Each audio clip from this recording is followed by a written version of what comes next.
Hey, Fale, meet me at the party. They came down here and just moved around. Y'all like, but this nigga real ass nigga right here.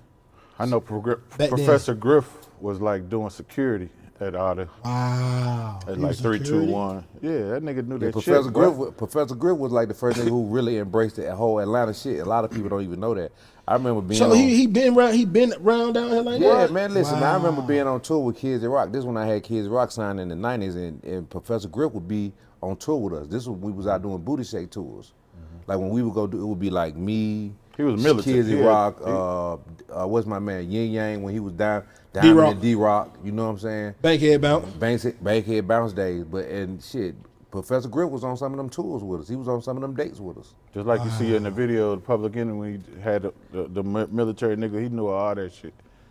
Like he been around Atlanta for a while, but like martial arts and all that shit. So, but the first up north cat I know that came down here was like that I was really like moving around with that was cool was Eric Sermon. Like when he went through the whole EPMD shit and he first moved down here, he came and settled here. Like and then when Buster went through his shit with Leaders of the New School, he was in Atlanta too. So this is when the changing of the guards was kind of happening. Like Outkast hadn't really popped yet, you know what I'm saying? So we were still like, when you listen to Outkast now, even when you listen to it, it's like a mixture of some real funky shit with dope ass beats. It is. You know what I'm saying? Yeah. So it had that New York influence, but it had that Southern funk to it. You know what I'm saying? And after that happened, it kind of bridged that gap for everybody to come after that and do whatever the fuck they wanted to do. I ain't gonna lie, nigga. I met De La Soul at this nigga house.